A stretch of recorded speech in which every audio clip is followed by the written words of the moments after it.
இந்த உலகத்துல எனக்கு ஒரு நல்ல குணம் உண்டு பாருங்க. என்ன தெரியுமா? இந்த பூமியில யாருக்குமே பயப்படாத ஒரு ஆளுக்கு தான் நான் அடிமையா இருக்கணும், வேலைக்காரனா இருக்கணும். அந்த உலகத்துல யாருக்குமே பயப்படாத ஆளு. இப்படி நான் சுத்தி சுத்தி அலைஞ்சி எனக்கு வயசும் ஆயிடுச்சு. ஒரு நாள் ஒரு ராஜா வீட்டுக்கு போனேன். அந்த ராஜா சொன்னாரு, தம்பி நான் யாருக்குமே பயப்பட மாட்டேன், இந்த உலகத்துல நான் தான் கிங் ஆஃப் கிங், அதனால பயப்படணும்னு நான் சொன்னேன். காலில் விழுந்துட்டேன். ஐயா ஏன் ராசா, உங்களுக்கு நான் அடிமையா இருக்கேன், நான் அதைத்தான் பிறந்த நாள்ல இருந்து தேடிக்கிட்டே அலையிறேன், கிடைக்கல அப்படின்னு சொல்லிட்டு அவர்கிட்ட வேலை பார்த்தேன். 1 மாசம் ஆச்சு, 2 மாசம் ஆச்சு. திடீர்னு ஒரு நாள் ஒரு செய்தி வருது, பக்கத்து நாட்டு தலைவன் என்ன செய்யறான், படையெடுத்து வாரான்னு கால்கையெல்லாம் டைப் அடிக்கு இருக்கு, கிடு கிடு கிடு கிடு கிடுன்னு ஆடுறாரு. எல்லாமே கீழே போயிடுச்சு. நான் பார்க்க, என்ன ராஜா யாருக்கும் பயப்பட மாட்டேன் நீ, இப்ப அந்த ராஜா வரானோன்னு இங்க கிடுகிடுன்னு ஆகுது. இல்ல இவனை கண்ட எனக்கு கொஞ்சம் பயம் பார்த்துக்கிறாரு. அடைச்சி இனி உங்ககிட்ட நான் வேலை பார்க்க மாட்டேன் அப்படின்னு உதறிட்டு வந்துட்டேன். அங்க பார்த்தா ஒரு பெரிய மலைவித்த வீரன், அப்படி பாடி பில்டர் மாதிரி இருக்கா. எத்தனை கிலோ இறைச்சி திம்மான, எத்தனை முட்டை திம்மான தெரியல. அவன்கிட்ட போனேன். ஐயா அப்படின்னு, இந்த பூமியில என்ன ஜெயிக்க யாருமே இல்லை, நான் யாருக்குமே பயப்பட மாட்டேன், பயப்படவே மாட்டேன், அதனால நான் தான் கிங் அப்படின்னா. ஐயா இன்னிலிருந்து நான் உங்களுக்கு அடிமைன்னு, சரியா? அந்த மல்யுத்தக்காரன்ட்ட நான் அடிமையாயிட்டேன். அவன் ஒரு நாள் யுத்தம் போட்டு சண்டை போட்டுட்டே இருக்கான். திடீர்னு அவன் அந்த ஸ்டேஜ்ல நின்று அந்த போராடிட்டு இருக்கான். அவனை விட ஒரு குண்டு, பயங்கர குண்டு ஒன்று ஓடி வருது. அப்படி படபடன்னு நடுக்கிறான். ஐயோ இவனை என்னால பேஸ் பண்ண முடியாதுப்பா, எனக்கு பயமா இருக்குண்ணா, பயமா இருக்கு அப்படின்னு ஒரு வார்த்தை கேட்டவனை அடைச்சி இனி நான் உங்கள்கிட்ட வேலை பார்க்க மாட்டேன் உதறிட்டு வந்துட்டேன். அப்படியே வந்துக்கிட்டே வரேன். இனி யார்கிட்ட போலான்னு பார்த்தா ஒரு அரசியல்வாதிகிட்ட போனேன். நல்ல தலைவர், நல்லா அவனுக்கு இங்க மாதிரி இருக்கான். அவன் சொல்றேன், இந்த பூமியில எந்த கட்சி தலைவருக்கு நான் பயப்பட மாட்டேன், எந்த ஆட்சிக்கு பயப்பட மாட்டேன், எப்பவும் நான் தான் அப்படின்னு சொன்னேன். ஐயா நான் உங்களுக்கு தொண்டனா இருந்துக்கிறேன் அப்படின்னு. சரி இருன்னு சொல்லிட்டான். வந்துச்சு, தேர்தல் வந்துச்சு. பயங்கர டெபாசிட் இழந்து தோத்து போனான். அடக்கடவுளே, நான் இப்படி போயிட்டேனே, இந்த தலைவருக்கு நான் இப்படி அடிமையிட்டேனே, எனக்கு பயமா இருக்கேனா, பயமா இருக்குன்னு சொன்னான். இனி நீ உன் கட்சியில் இருக்க மாட்டேன்னு வந்துட்டேன்.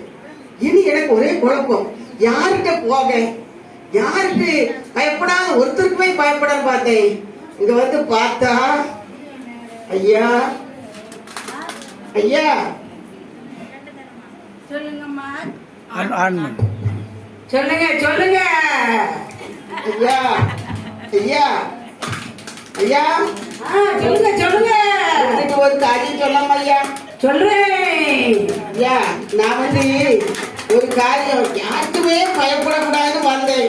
ஐயா நீ ஒண்ணுமே சொல்லாண்டா, உன்னை பத்தி நான் சொல்றேன் கேளு. எங்கெங்கெல்லாமோ அலைஞ்சிட்டு என்ன தேடி வந்திருக்கா, உண்மைதானா? ஆமையா ஆமையா. கவலைப்படாத, நான் யாருக்கும் பயப்பட மாட்டேன். பூ அப்படின்னா என் காலடியில 4 பேர் படுத்திருப்பாங்க.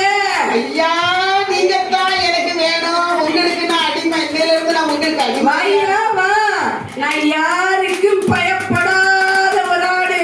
என்கிட்ட இருந்து எல்லாத்தையும் சொல்றதுக்கு ஒரு ஆத்துமா இருக்கு. அந்த ஆத்துமா நீ எப்பெல்லாம் கவலைப்படுறியோ அப்பெல்லாம் சொல்லனா. ஐயா ஐயா, நான் இன்னையில இருந்து உங்களுக்கு மணி அடிக்கணுமா, சாப்பாடு வாங்கி தரணுமா, டீ வாங்கி தரணுமா, இல்ல எனக்கு சோறு தான் சமைச்சு தரணுமா, உங்களுக்கு அடிமையா? சோறும் வேண்டாம், சமைக்கவும் வேண்டாம். ஆணி சொன்னா ஒரு ஆளு, ஓடிவான்னு சொன்னா ஒரு ஆளு, சமைச்சு தானி சொன்னா ஒரு ஆளு. நீ ஏன்பா என்கிட்ட கவலைப்படுறா? உனக்கு வேண்டியதை என்கிட்ட கேளு, நான் உனக்கு எல்லாத்தையும் தருவேன். அப்படியா ஐயா? எனக்கு ஒரு கல்யாணம் கட்டி வச்சுக்கலா? தாராளமா நீ எப்படி வேணும்னு கேட்கியோ அப்படியே உன் மன விருப்பத்தை நான் நிறைவேற்றுவேன் மகளே.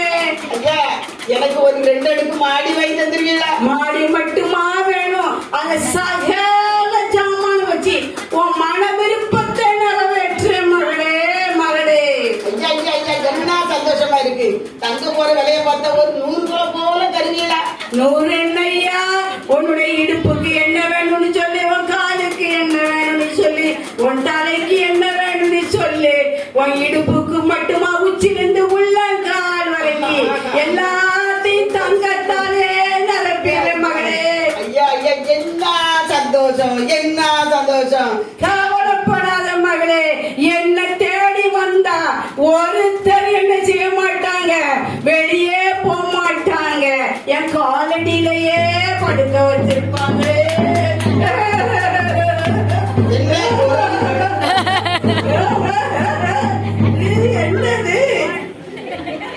இயேசு என்னும் இனிய நாமோ, இந்த காசினியர் அறிய நாமோ, சுவிசேஷமலை பாரினிலை காட்டுவோம், விசுவாசமலை நாட்டினிலை நாட்டுவோம். இயேசுவின் ரத்தம் ஜெயம்.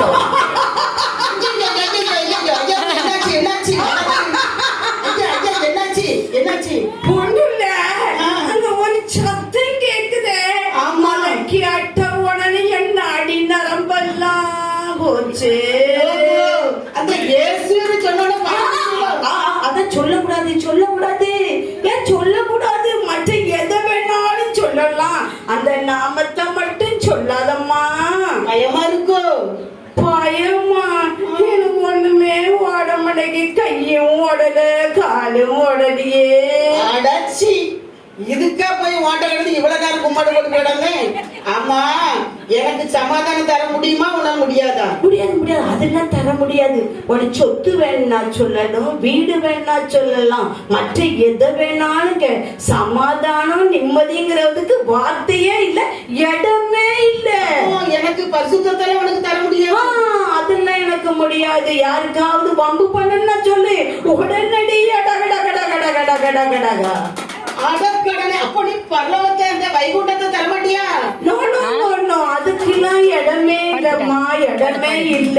உனக்கு சந்தோஷத்துல கஷ்டத்தை தர எனக்கு முடியும். அப்போ அந்த இயேசுவால எல்லாம் தர முடியுமா? அது சொல்லாதம்மா, சொல்லாத. மற்ற எதை வேணாலும் அடச்சி, நீ வேண்டாம், உன் தொழில் வேண்டாம், உன் பணம் வேண்டாம், உன் தங்கம் வேண்டாம். எனக்கு இயேசு போதும், எனக்கு இயேசு போதும். எல்லாத்தையும் தருகிற இயேசுக்கு போதும். சீச்சி போப்பா, எழுப்பி போ. இன்னையில இருந்து நான் இயேசுக்கு அடிமை. நன்றி அன்பானவர்களே. வானத்தின் பூமி படைத்த கர்த்தர், சகலத்தையும் தர வல்லமுள்ள ஆண்டவர், இயேசுவின் அன்புக்கு கிருபைக்கு நாம் அடிமையா இருப்போம். நன்றி, வாழ்த்துக்கள்.